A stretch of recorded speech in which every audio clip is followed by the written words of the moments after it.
On November the 11th, 1918, at 11 o'clock a.m., World War I officially came to an end with the loss of 116,708 Americans that died for our freedom. That day would be commemorated as Armistice Day. That day was established to celebrate and remember the living and the dead soldiers of that terrible war. Then came the horrible war of 1939 to 1945. World War II was considered the bloodiest war ever fought. At the peak of World War II, the U.S. had more than 8.2 million soldiers in the war. That war alone claimed 407,316 American casualties. Then we had the Korean War, 1950 to 1953. 33,651 Americans died in that war. After the Korean War in 1954, President Dwight D. Eisenhower changed Armistice Day to now what we call Veterans Day. Then we had the Vietnam War that lasted for 16 years. 58,168 American lives were lost in that battle. Do we have any Vietnam vets among us today? Would you please stand?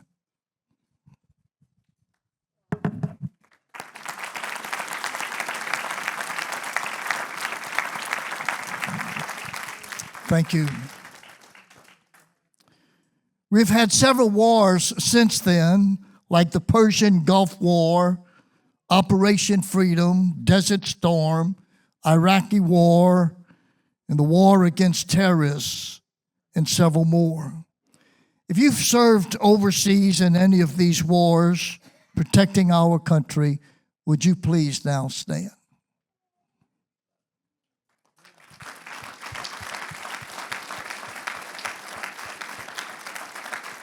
Thank you. Veterans Day is a day to honor the past and the present soldiers of all wars. Not only the men and women who served in a war, but to celebrate and give honor to all men and women who served our country. Every year at 11 o'clock a.m. on November the 11th, at the tomb of the unknown soldier, a combined colored guard representing all military services executes presenting arms at the tomb. The bugler plays taps. The nation's tribute to its war dead is symbolized by the laying of a presidential wreath. All those who serve in the military are thanked and honored. Would you please just close your eyes as we take 60 seconds of silence to honor those who have given their lives for our country.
I believe one of the most honorable assignments that a man or a woman can fulfill is to defend the freedom of one's family and nation.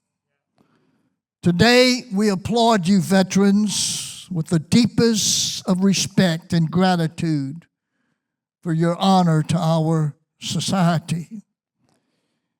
I realize today that it was hard on many of you to sit here, as I mentioned, about past wars.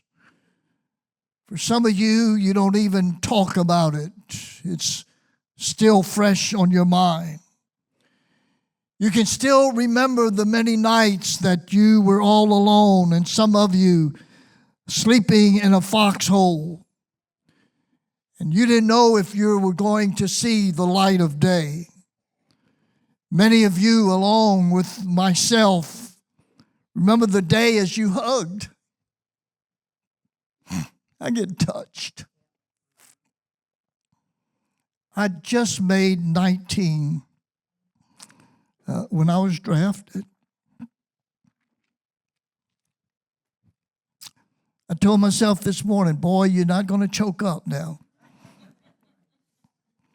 I remember that night that my family were all together. My new wife, we had just been married 3 days. That last hug and that last kiss before you were sent away. And people that are sitting here today cannot relate to how you felt and what you felt, not knowing where you were going, not knowing if you would come back home.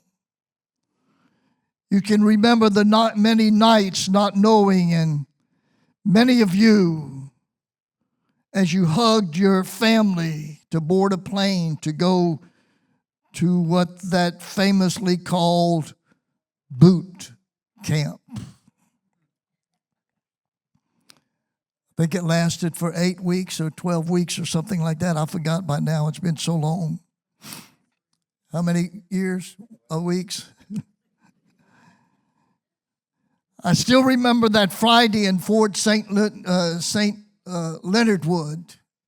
I was stationed there for a couple of months taking administrative training. I still remember that Friday when they gave me my orders for Korea. First it was Vietnam, then they gave me orders for Germany, and then they gave me orders for Korea on that Friday. And I called my wife, and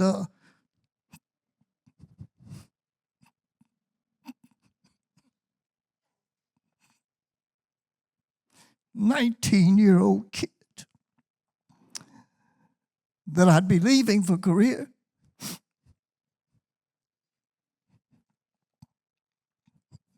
I'm nothing but a big baby. Couldn't hug her bye, couldn't kiss her. They're shipping me off in the morning. Our first Christmas, our first anniversary, our first Easter, our first Groundhog Day.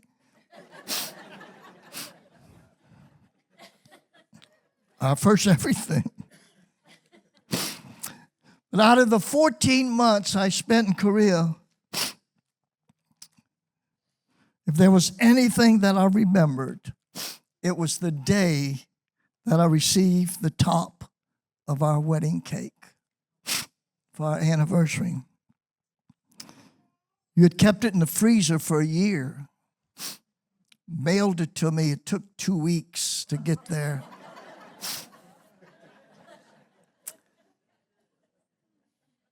And it was stale. Did I ever mention to you it was stale? I mean, stale. Besides getting the top of the wedding cake, there was a couple of times that I still remember as if it happened yesterday. I remember the time that the water was bad. It was bad. You take a shower and you would just itch all over. The water that we had was just terrible. We were stationed on top of a little mountain. And so we'd have Jergens lotion and you'd have a friend of yours. We had 22 men in our platoon, and you'd have somebody just to rub your back at night to get that itch off of you with Jergens lotions. And I was in the barracks one day by myself, and I felt the Lord. Maybe I felt the devil. Probably the devil. I saw one of the guys' bottle of Jergens lotion, so a thought came to me. I've repented over this, believe me. No, I haven't. And I took his Jergens lotions out of the bottle and filled it up with Elmer's glue.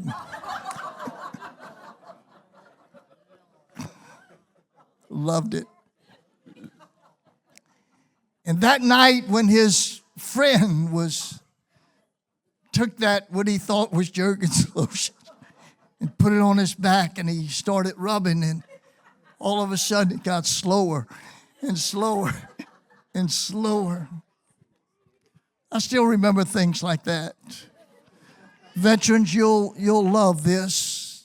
It was only E3, a PFC, when I got to Korea, and I was pulling night duty, CQ we called it, pulling night duty, and had a message on my desk that a new troop of rookies or new guys was coming, and I had to go to the airport to go pick them up. Well, I was a rookie myself, brand new, and, just... And I saw my first sergeant's jacket there. It was cold in Korea, and so I put on his jacket to make these new rookies think that I was the first sergeant. And the friend of mine that was pulling CQ with me, we went in the company commander's room. I had keys to all of these rooms. We went in the company commander, the captain, and we got his jacket and put it on my friend. So I took the big truck and went and picked up all the new troops, and you may not understand this, but you feel when you first go in the Army or the Marines or whatever, you feel so intimidated with all of these stripes and orders and all of that stuff, and so I picked up, it was around 14 guys I picked up that night, and all of them scared. They see all my stripes on my arms. And we get back to the base camp at 2 o'clock in the morning. I was in communications, and we had communication satellites all through the mountains of South Korea. And so we would send these people to different mountains. And we got in 2 o'clock that morning from the airport. And I've repented over this. Don't send me to hell for this, believe me. But I made them stand out there in the cold and do exercises that night. Then I made them run around the little buildings of the platoon building, and for about 40 minutes they done calisthenics, and these guys were tired. They were tired for traveling. It was something like a 20-hour trip coming there. And I'd get them at attention, and I'd tell them our company commander is coming to see them tonight. And boy, just like you'd see on television, these new rookies, they're up there, and they're all sweaty, and they're cold and everything. And so this other private that put the captain's jacket on, he came out, and I said, "Attention, these rookies are up there." And so just like you'd see on TV, we'd get in front of them and check their collars and tell them, what's wrong, and fix their hat and everything else.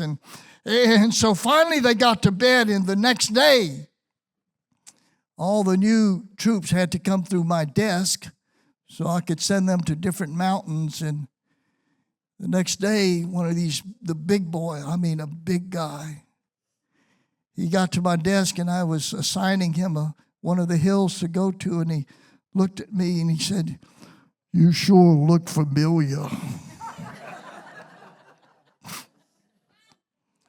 I said, "I'm sure we've never seen each other," and I sent him to the furthest hill away from our platoon.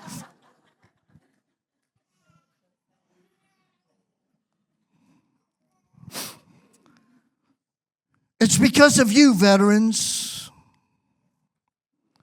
that we're enjoying our freedom today. It's the veteran, not the preacher, who has given us freedom of religion. It's the veteran, not the reporter, who has given us the freedom of the press. It's the veteran, not the poet, that has given us freedom of speech. It's the veteran, not the campus organizer, who has given us freedom to assemble. It's the veteran, not the lawyer, who has given us the right to a fair trial. It's the veteran, not the politician, who has given us the right to vote. It's the veteran who salutes the flag, who serves under the flag, and whose coffin is draped by the flag. So it's to you, our dear veterans, that we owe a debt of gratitude, because you were willing to go, to serve, and to give on behalf of the United States of America. God bless you.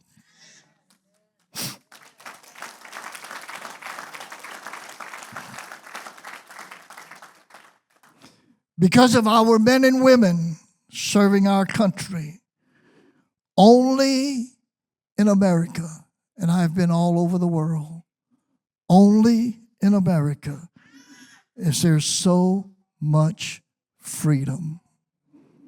I love America. I get choked up. When the national anthem was playing, I started already getting choked up. I love America. American is unique. Only in America are there handicapped parking places in front of a skating ring.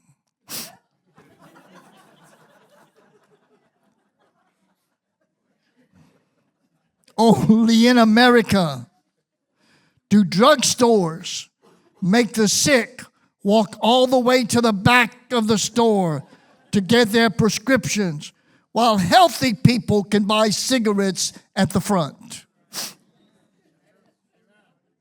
Only in America do people order double cheeseburgers, large fries, and a Diet Coke. Only in America do we buy hot dogs in packages of 10 and buns in packages of 8. Only in America do people keep cars worth thousands of dollars in the driveway and boxes of useless junk in the garage. Only in America do people put locks and gates on their homes to protect themselves. And on the weekend, they go camping and sleep in a tent only protected by a zipper. Only in America. I close with this little cute article. It says, only in America. There was a lieutenant, a private, and a beautiful young lady who were all sitting in the same compartment of a train. They didn't know each other. And since lieutenants don't talk to privates, they traveled in an awkward silence. Then they came to a tunnel. Suddenly their compartment was engulfed in darkness. Then came two unmistakable sounds. The first was the sound of a passionate kiss, followed by a loud slap. When they came back into daylight, the lieutenant had a very red mark on the side of his face, and he was thinking, that lucky private. He kissed the beautiful girl, and she thought it was me, so she slapped me instead of him. The young lady was thinking, that dumb lieutenant must have tried to kiss me, but by mistake he kissed the private, and the private hit him. The private sat there thinking, only in America can you kiss the back of your hand, slap a lieutenant, and get away with it. Pastor Ryan.